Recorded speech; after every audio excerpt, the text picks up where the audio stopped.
คำว่าจีนเทาเปลี่ยนจากคำที่ไม่มีใครรู้จักกลายเป็นคำที่คนไทยได้ยินแทบทุกวันทุกครั้งที่มีข่าวจับผับผิดกฎหมายข่าวฟอกเงินข่าวแก๊งคอลเซ็นเตอร์หรือข่าวเครือข่ายอาชญากรรมข้ามชาติคำนี้ก็มักจะปรากฏอยู่บนพาดหัวข่าวเสมอแต่คำถามคือเราเข้าใจคำนี้จริงๆหรือเปล่า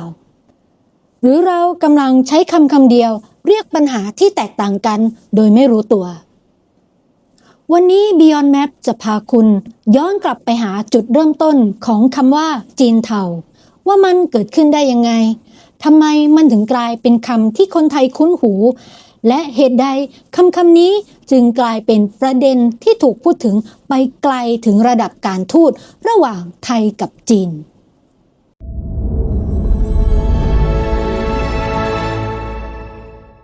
ถ้าย้อนกลับไปเมื่อประมาณ 4-5 ปีก่อนถ้ามีใครพูดคำว่าจีนเทาขึ้นมาเชื่อว่าคนไทยส่วนใหญ่คงงงว่าหมายถึงอะไรเพราะในเวลานั้นเนี่ยแทบไม่มีใครใช้คำนี้เลยแต่วันนี้สถานการณ์กลับเปลี่ยนไปอย่างสิ้นเชิงไม่ว่าจะเปิดโทรทัศน์เปิดเว็บไซต์ข่าวหรือเลื่อนดูในโซเชียลมีเดียเรามักจะเห็นคำว่าจีนเทาปรากฏอยู่บนพาดหัวข่าวอยู่เสมอบางครั้งเกี่ยวกับผับที่ผิดกฎหมายเกี่ยวกับการฟอกเงินแก๊งคอลเซ็นเตอร์หรือธุรกิจนอมินีและล่าสุดยังมีข่าวเกี่ยวข้องกับการสวมสิทธิ์เด็กไทยด้วยดูเหมือนว่าไม่ว่าจะเกิดคดีอะไรถ้ามีผู้ต้องสงสัยหรือเครือข่ายที่เชื่อมโยงกับชาวจีนคำว่าจีนเทาก็มักจะถูกหยิบขึ้นมาใช้อธิบายทันทีแต่เคยสงสัยไหมคะจริงๆแล้วจีนเทาคืออะไรกันแน่มันเป็นคำทางกฎหมายหรือเปล่าหรือใครเป็นคนบัญญัติคำนี้ขึ้นมาแล้วทำไมถึงมีเฉพาะในประเทศไทยสิ่งที่น่าสนใจก็คือถ้าเราลองค้นหาข้อมูลจากสื่อต่างประเทศจะพบว่าพวกเขาแทบไม่ได้ใช้คำว่า Chinese Grey ที่แปลตรงตัวนะคะในความหมายเดียวกันกับคนไทยที่เข้าใจในรายงานขององค์กรระหว่างประเทศและสื่อต่างประเทศมักจะใช้คำว่าเครือข่ายอาชญากรรมข้ามชาติขบวนการฟอกเงินหรือกลุ่มหลอกลวงออนไลน์มากกว่าส่วนคำว่าจีนเทาเป็นคำที่ค่อยๆเกิดขึ้นในบริบทของสังคมไทยเพื่อใช้เรียกเครือข่ายอาชญากรรมบางกลุ่มที่มีผู้เกี่ยวข้องเป็นชาวจีนและเมื่อสื่อใช้คำนี้ซ้ำๆคำนี้ก็เริ่มแพร่หลายไปทั่วประเทศแต่คำถามสำคัญก็คือแล้วคำว่าจีนเทาเริ่มดังขึ้นตั้งแต่เมื่อไหร่กันถ้าจะหาจุดเปลี่ยนสำคัญเราคงต้องย้อนกลับไปในช่วงปลายปี 2565 กับคดีที่กลายเป็นข่าวใหญ่ทั่วประเทศคดีสถานบันเทิงจิ้นหลิงและชื่อของชายคนหนึ่งที่คนไทยรู้จักในชื่อตู้ห่าวถ้าจะถามว่าคำว่าจีนเทาเนี่ยเริ่มเป็นที่รู้จักของคนไทยตั้งแต่เมื่อไหร่กันคำตอบของหลายคนคงหนีไม่พ้นคดีของชายคนหนึ่งที่ชื่อว่าตู้ห่าวแต่ก่อนจะกลายเป็นข่าวใหญ่ไปทั้งประเทศเนี่ยตู้ห่าวแทบไม่ใช่ชื่อที่คนไทยรู้จักกันเลยเพราะเขาเป็นนักธุรกิจชาวจีนที่เข้ามาทำธุรกิจในประเทศไทยมาหลายปีมีการลงทุนผ่านบริษัทหลายแห่งทั้งธุรกิจสถานบันเทิงอสังหาริมทรัพย์และกิจการอื่นๆอีกจำนวนหนึ่งจนหลายคนมองว่าเขาเป็นนักธุรกิจต่างชาติที่เข้ามาลงทุนในไทยไงก็เหมือนนักลงทุนต่างชาติรายอื่นๆแต่ในคืนวันที่ 26 ตุลาคม 2565 ทุกอย่างเปลี่ยนไปคืนนั้นกรุงเทพมหานครยังคงคึกคักเหมือนทุกคืนเสียงเพลงยังดังผู้คนยังดื่มยังเต้นและยังสนุกกับค่ำคืนของตัวเองหลังได้รับข้อมูลและเฝ้าติดตามความเคลื่อนไหวมาระยะหนึ่งแล้วตำรวจได้นำกำลังเข้าตรวจค้นสถานบันเทิงแห่งหนึ่งในย่านยานนาวากรุงเทพมหานครที่ชื่อว่าจิ้นหลิงหลังได้รับข้อมูลว่าภายในเนี่ยอาจมีการกระทำผิดกฎหมาย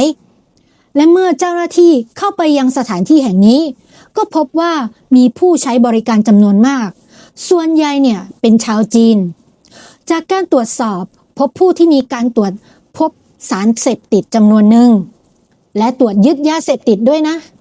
รวมทั้งของกลางอื่นๆภายในสถานบันเทิงแห่งนี้หากเรื่องจบลงเพียงเท่านี้มันก็อาจจะเป็นเพียงข่าวธรรมดาที่บุกจับผับผิดกฎหมายอีกคดีหนึ่งเท่านั้นแต่สิ่งที่ทำให้คดีนี้สั่นสะเทือนทั้งประเทศไม่ใช่สิ่งที่ตำรวจพบในคืนนั้นแต่ว่าเป็นสิ่งที่หลังจากการสืบสวนเริ่มต้นต่างหากพอเมื่อเจ้าหน้าที่ตรวจสอบเส้นทางทางการเงินความเป็นเจ้าของบริษัทและผู้ที่อยู่เบื้องหลังสถานบันเทิงแห่งนี้ก็เริ่มพบความเชื่อมโยงไปยังธุรกิจอีกหลายประเภทรวมถึงบ้านพักหรูรถยนต์หรูบริษัทหลายแห่งและทรัพย์สินมูลค่าหลายพันล้านบาทที่อยู่ระหว่างการตรวจสอบและอายัดยิ่งขยายผลรายชื่อบุคคลที่เกี่ยวข้องก็ยิ่งเพิ่มขึ้นคดีที่เริ่มจากสถานบันเทิงเพียงแห่งเดียวกลับขยายไปสู่การตรวจสอบเครือข่ายขนาดใหญ่ทั้งนักธุรกิจคนใกล้ชิดบริษัทที่ต้องสงสัยและยังมีประเด็นเรื่องการใช้คนไทยถือหุ้นแทนหรือที่เรียกว่านอมินีนั่นเองซึ่งนำไปสู่การสืบสวนในหลายทิศทางต่อมาในที่สุดชื่อของตู้ห่าวก็ถูกออกหมายจับก่อนที่เขาจะเข้ามอบตัวเพื่อสู้คดีและให้การปฏิเสธข้อกล่าวหาหลายข้อหาเลยขณะที่คดีเดินเข้าสู่กระบวนการยุติธรรมต่อมาในปี 2568 ศาลชั้นต้นมีคำพิพากษายกฟ้องจำเลยในหลายรายในคดีหลักโดยเห็นว่าพยานหลักฐานของโจทก์มีน้ำหนักไม่เพียงพออย่างไรก็ตามคดีนี้ได้จุดประกายการตรวจสอบเครือข่ายธุรกิจการเงินและการบังคับใช้กฎหมายในประเด็นอื่นๆตามมาอีกจำนวนมากแม้ว่าผลของคดีจะเป็นอีกเรื่องหนึ่งแต่สิ่งที่เกิดขึ้นอย่างปฏิเสธไม่ได้ก็คือตั้งแต่คดีจินหลิงเป็นต้นมาคำว่าจีนเทาก็เริ่มปรากฏอยู่บนหน้าหนังสือพิมพ์การรายงานข่าวและโซเชียลมีเดียแทบทุกวันและจากวันนั้นเป็นต้นมาเนี่ยคำนี้ก็ไม่ได้ถูกใช้เพียงเพื่อเรียกคดีตู้ห่าวอีกต่อไปแต่เริ่มถูกนำไปใช้กับคดีอื่นๆอีกหลายรูปแบบด้วยจนกลายเป็นคำที่คนไทยเริ่มคุ้นหูแม้ว่าจะไม่ใช่คำที่มีนิยามทางกฎหมายก็ตามหลังจากคดีตู้ห่าวคำว่าจีนเทาเนี่ยเริ่มติดหูคนไทยมากขึ้นในช่วงแรกๆเวลาพูดถึงคำนี้หลายคนมักนึกถึงคดีของตู้ห่าวเป็นอันดับแรกแต่เมื่อเวลาผ่านไปสิ่งที่น่าสนใจก็เริ่มเกิดขึ้นคำว่าจีนเทาไม่ได้ถูกเรียกเพียงคดีเดียวอีกต่อไปทุกครั้งที่มีข่าวอาชญากรรมหรือเครือข่ายผิดกฎหมายข้ามชาติที่มีชาวจีนเข้ามาเกี่ยวข้องคำนี้ก็มักจะกลับมาอยู่บนหน้าหัวพาดหัวข่าวอีกครั้งหนึ่งและหนึ่งในข่าวที่ได้รับความสนใจมากที่สุดในช่วงเวลาที่ผ่านมาก็คือข่าวการตรวจสอบเครือข่ายที่ถูกกล่าวหาว่าเกี่ยวข้องกับการสวมสิทธิเด็กไทยตอนที่ข่าวนี้ออกมาหลายคนคงจะตกใจเพราะพอเห็นคำว่าสวมสิทธิเด็กไทยก็อาจจินตนาการว่ามีการลักพาตัวเด็กหรือเปล่าแต่ข้อกล่าวหาที่เจ้าหน้าที่กำลังตรวจสอบในคดีนี้เป็นอีกลักษณะหนึ่งค่ะจากข้อมูลที่หน่วยงานรัฐเปิดเผยในปัจจุบันมีการสืบสวนเครือข่ายที่ถูกกล่าวหาว่าช่วยดำเนินการด้านเอกสารเพื่อให้เด็กบางรายได้รับสถานะหรือเอกสารแสดงความเป็นคนไทยโดยมิชอบทั้งที่ไม่ได้เข้าเงื่อนไขตามกฎหมายการสืบสวนไม่ได้มุ่งไปที่พ่อแม่เพียงอย่างเดียวแต่ยังขยายผลไปถึงบุคคลที่ทำหน้าที่เป็นนายหน้าผู้ประสานงานรวมถึงบุคลากรที่ถูกกล่าวหาว่าเกี่ยวข้องกับการออกเอกสารทำให้เจ้าหน้าที่เชื่อว่าข้อกล่าวหานั้นเป็นจริงการกระทำลักษณะนี้อาจเป็นการดำเนินงานกันเป็นเครือข่ายมากกว่าจะเป็นการกระทำของคนเพียงคนเดียว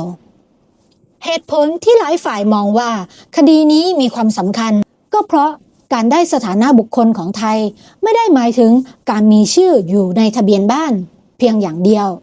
แต่ยังเกี่ยวข้องกับสิทธิอีกหลายด้านไม่ว่าจะเป็นการศึกษาการรักษาพยาบาลการเดินทางและสิทธิทางกฎหมายอื่น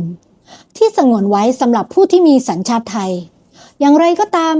ต้องย้ำว่าคดีนี้ยังอยู่ในกระบวนการสอบสวนนะคะข้อมูลที่กำลังพูดถึงอ้างอิงจากสิ่งที่หน่วยงานรัฐเปิดเผยต่อสาธารณะณวันที่เราจัดทำคดีนะคะหากในอนาคตมีข้อเท็จจริงเพิ่มเติมหรือมีคำพิพากษาของศาลเราก็พร้อมจะอัปเดตข้อมูลตามข้อเท็จจริงที่ปรากฏค่ะต่อมาสิ่งที่น่าสนใจก็คือทั้งที่คดีนี้ลักษณะแตกต่างจากคดีตู้ห่าวอย่างมากเพราะมันไม่ใช่คดีสถานบันเทิงไม่ใช่ยาเสพติดไม่ใช่การฟอกเงินโดยตรงแต่สื่อจำนวนไม่น้อยและคนในสังคมยังคงหยิบคำว่าจีนเทาขึ้นมาใช้อธิบายข่าวนี้อีกครั้งและนี่ทำให้เราเห็นว่าในเพียงไม่กี่ปีคำว่าจีนเทาขยายความของมันออกไปเรื่อย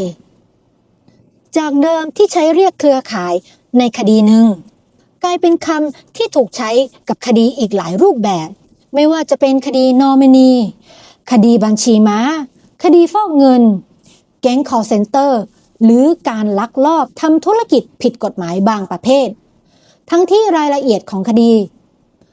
รูปแบบของการกระทำและผู้เกี่ยวข้องอาจแตกต่างกันอย่างสิ้นเชิงคำถามก็คือเมื่อคำเดียวถูกใช้กับคดีที่แตกต่างกันมากมายขนาดนี้สุดท้ายแล้วจีนเทาเป็นคำที่ช่วยให้เราเข้าใจปัญหาได้ชัดเจนขึ้นหรือกำลังกลายเป็นคำที่ถูกใช้กว้างเสียจนความหมายเริ่มเลือนลางและคำถามนี้เองได้นำไปสู่การถกเถียงที่ไม่ได้เกิดขึ้นแค่ในสังคมไทยแต่ลุกลามไปถึงความสัมพันธ์ระหว่างประเทศไทยและจีนหลังจากได้ฟังคดีต่างๆมาจนถึงตรงนี้หลายคนอาจเริ่มสงสัยว่าตกลงแล้วจีนเทาเป็นคำทางกฎหมายหรือเปล่าล่ะคำตอบก็คือไม่ใช่ค่ะหากลองเปิดประมวลกฎหมายอาญาหรือกฎหมายของไทยเราจะไม่พบคำว่าจีนเทาในตัวบทกฎหมายเลยไม่มีความผิดฐานเป็นจีนเทาไม่มีนิยามทางกฎหมายว่าใครคือจีนเทาและศาลเองก็ไม่ได้ใช้คำนี้ในการตัดสินคดีแล้วทำไมคำนี้ถึงกลายเป็นคำที่คนไทยทั้งประเทศเข้าใจตรงกันคำตอบส่วนหนึ่งอยู่ที่คำว่าสีเทาในทางเศรษฐศาสตร์และอาชญาวิทยามีการใช้คำว่า Grey Economy หรือเศรษฐกิจสีเทาเพื่ออธิบายกิจกรรมที่อยู่กึ่งกลางระหว่างสิ่งที่ถูกกฎหมายกับสิ่งที่ผิดกฎหมาย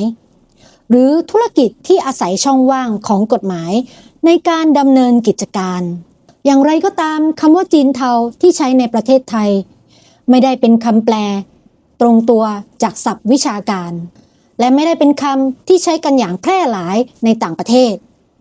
แต่เป็นคำที่ค่อยๆเกิดขึ้นจากการรายงานข่าวและการพูดถึงเครือข่าย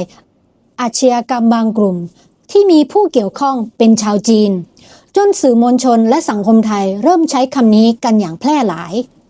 สิ่งที่น่าสนใจคือก่อนปี 2565 คนไทยแทบไม่เคยได้ยินคำว่าจีนเทาเลยหากย้อนกลับไปดูพาดหัวข่าวในช่วงก่อนหน้านั้นเนี่ยสื่อมักใช้คำว่าแก๊งจีนทุนจีนนักธุรกิจจีนหรือเรียกตามประเภทของคดีเช่นแก๊งคอลเซ็นเตอร์หรือขบวนการฟอกเงินแต่หลังจากคดีจินหลิงแล้วคำว่าจีนเทากลับกลายเป็นคำที่ถูกใช้แทนคำอธิบายหลายอย่างในเวลาเดียวกันและตรงนี้เองที่ทำให้เกิดคำถามใหม่เมื่อคำเดียวถูกใช้กับคดีที่แตกต่างกันมากตั้งแต่สถานบันเทิงผิดกฎหมายการฟอกเงินธุรกิจนอมินีแก๊งคอลเซ็นเตอร์ไปจนถึงคดีสวมสิทธิเด็กไทยเรากำลังใช้คำนี้เพื่ออธิบายสัญชาติของผู้กระทำผิดหรือกำลังใช้เพื่ออธิบายรูปแบบของเครือข่ายอาชญากรรมกันแน่เพราะหากมองลึกลงไปสิ่งที่เหมือนกันของคดีเหล่านี้ไม่ใช่ว่าผู้ต้องสงสัยทุกคนจะเป็นคนจีนแต่คือการทำงานเป็นเครือข่ายมีการเคลื่อนย้ายเงินข้ามประเทศใช้บริษัทบังหน้าใช้ตัวแทนถือครองทรัพย์สินและอาศัยช่องโหว่ของกฎหมายในหลายประเทศพูดอีกอย่างก็คือสิ่งที่สังคมไทยกำลังพูดถึงอาจไม่ใช่เชื้อชาติแต่คือรูปแบบของอาชญากรรมข้ามชาติ ที่มีความซับซ้อนมากขึ้นเรื่อยๆและเมื่อมองแบบนี้เราจะพบว่าปัญหาลักษณะนี้ไม่ได้เกิดขึ้นเฉพาะในประเทศไทยประเทศเพื่อนบ้านหลายแห่งในเอเชียตะวันออกเฉียงใต้ก็เผชิญกับเครือข่ายลักษณะคล้ายกันเช่นกันซึ่งในช่วงต่อไปเราจะพาไปดูว่าทำไมหลายเมืองในภูมิภาคนี้จึงกลายเป็นจุดหมายของเงินทุนสีเทาและเหตุใดปัญหานี้จึงไม่ได้เป็นเรื่องของประเทศไทยเพียงประเทศเดียวถ้าดูเฉพาะข่าวในประเทศไทยหลายคนอาจรู้สึกว่าปัญหาที่เราเรียกว่าจีนเทาเป็นปัญหาที่เกิดขึ้นเฉพาะในบ้านเราแต่เมื่อลองมองออกไปนอกพรมแดนแล้วก็จะพบว่าปรากฏการณ์ลักษณะคล้ายกันกำลังเกิดขึ้นในหลายประเทศของเอเชียตะวันออกเฉียงใต้เช่นกันและสิ่งที่น่าสนใจก็คือหลายพื้นที่เหล่านั้นมีลักษณะบางอย่างที่คล้ายกันอย่างน่าประหลาดตัวอย่างแรกคือเมืองสีหนุวิลของกัมพูชาเมื่อประมาณ10 กว่าปีก่อนเมืองชายทะเลแห่งนี้เป็นเมืองท่องเที่ยวที่เงียบสงบมีแค่นักท่องเที่ยวพื้นเมืองก็คือชาวกัมพูชาเดินทางมาเพื่อพักผ่อนริมทะเลเป็นหลักแต่หลังจากที่มีเงินทุนจากจีนหลั่งไหลเข้ามาอย่างรวดเร็วเมืองก็เปลี่ยนโฉมไปในพริบตามีการก่อสร้างโรงแรมคาสิโนอาคารสูงและโครงการอสังหาริมทรัพย์จำนวนมากจนบางช่วงมีผู้คนเรียกสีหนุวิลว่าเป็นเมืองจีนริมทะเลอย่างไรก็ตามหลังจากรัฐบาลกัมพูชาเริ่มปราบปรามธุรกิจการพนันออนไลน์ผิดกฎหมายมีรายงานว่าบางเครือข่ายได้ย้ายฐานการดำเนินงานไปยังพื้นที่อื่นในภูมิภาคทำให้สีหนุวิลไม่ใช่จุดหมายหลักเหมือนในอดีตต่อไปและอีกตัวอย่างหนึ่งเรามาดูที่พื้นที่บริเวณสามเหลี่ยมทองคำบริเวณประเทศลาวโดยเฉพาะเขตเศรษฐกิจพิเศษที่มีการลงทุนจากต่างชาติจำนวนมากพื้นที่แห่งนี้เนี่ยถูกพัฒนาให้เป็นศูนย์กลางการท่องเที่ยวการค้าและธุรกิจแต่ในขณะเดียวกันก็เคยถูกสื่อต่างประเทศและหน่วยงานด้านความมั่นคงกล่าวว่าเป็นพื้นที่ที่ต้องเฝ้าระวังการฟอกเงินการพนันและอาชญากรรมข้ามชาติในบางส่วนต้องย้ำว่าไม่ใช่ธุรกิจหรือทุกการลงทุนในพื้นที่เหล่านี้จะผิดกฎหมายนะคะแต่ความซับซ้อนของธุรกิจและการเคลื่อนย้ายเงินทุนเนี่ยทำให้หน่วยงานรัฐหลายประเทศต้องเพิ่มการตรวจสอบมากขึ้นส่วนในประเทศเมียนมาหลายคนคงเคยได้ยินชื่อเมียวดีในช่วงไม่กี่ปีที่ผ่านมาเมืองชายแดนแห่งนี้เนี่ยกลายเป็นที่รู้จักไปทั่วโลกจากการเปิดโปงเครือข่ายหลอกลวงออนไลน์หรือที่เรียกว่า Scam Compound มีผู้เสียหายจากหลายประเทศถูกหลอกให้เดินทางไปทำงานก่อนจะถูกบังคับให้ทำงานหลอกลวงทางออนไลน์หรือแก๊ง call center ในหลายปฏิบัติการเจ้าหน้าที่จากหลายประเทศต้องร่วมมือกันช่วยเหลือผู้ที่ตกเป็นเหยื่อและปราบปรามเครือข่ายเหล่านี้เมื่อมองถึง3พื้นที่รวมกันเราจะเห็นว่าเรื่องที่เกิดขึ้นไม่ได้เหมือนกันทุกอย่างแต่มีจุดร่วมบางประการนั่นก็คือการเคลื่อนย้ายของเงินทุนคนและเครือข่ายข้ามพรมแดนอาชญากรรมในปัจจุบันไม่ได้หยุดแค่ประเทศเดียวเงินอาจมาจากประเทศหนึ่งบริษัทอาจจดทะเบียนในอีกประเทศหนึ่งผู้เสียหายอาจอยู่คนละทวีปและผู้บงการอาจไม่เคยอยู่ในประเทศที่เกิดเหตุเลยด้วยซ้ำไปด้วยเหตุนี้หลายประเทศในเอเชียตะวันออกเฉียงใต้จึงเริ่มแลกเปลี่ยนข้อมูลข่าวกรองร่วมกันติดตามเส้นทางการเงินและประสานงานกันในการปราบปรามอาชญากรรมข้ามชาติอย่างใกล้ชิดมากขึ้นเพราะปัญหาแบบนี้ไม่สามารถแก้ไขได้ด้วยประเทศใดประเทศหนึ่งเพียงลำพังถึงแม้หลายประเทศจะกำลังเผชิญปัญหาคล้ายกันแต่สิ่งที่แตกต่างกันก็คือแทบไม่มีประเทศไหนใช้คำว่าจีนเทาอย่างแพร่หลายเหมือนอย่างประเทศไทยแล้วทำไมคำนี้ถึงกลายเป็นคำที่คนไทยใช้เรียกกันจนติดปากและเหตุใดรัฐบาลจีนจึงออกมาแสดงความกังวลต่อการใช้คำนี้นี่คือประเด็นสุดท้ายที่เราจะมาคุยกันก่อนจบคลิปกันค่ะเมื่อคำว่าจีนเทาถูกใช้ในสังคมไทยอย่างแพร่หลายมากขึ้นคำนี้ก็ไม่ได้อยู่แค่ในหน้าหนังสือพิมพ์หรือบนโลกโซเชียลอีกต่อไป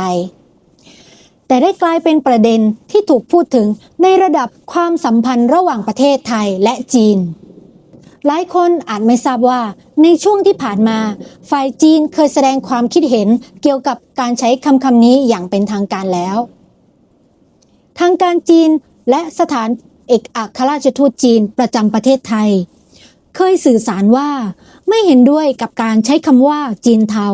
ในลักษณะที่อาจทำให้เกิดการเหมารวมคนจีนทั้งประเทศฝ่ายจีนให้เหตุผลว่าผู้ที่กระทำผิดก็ควรเรียกตามลักษณะของความผิดเช่นเครือข่ายฟอกเงิน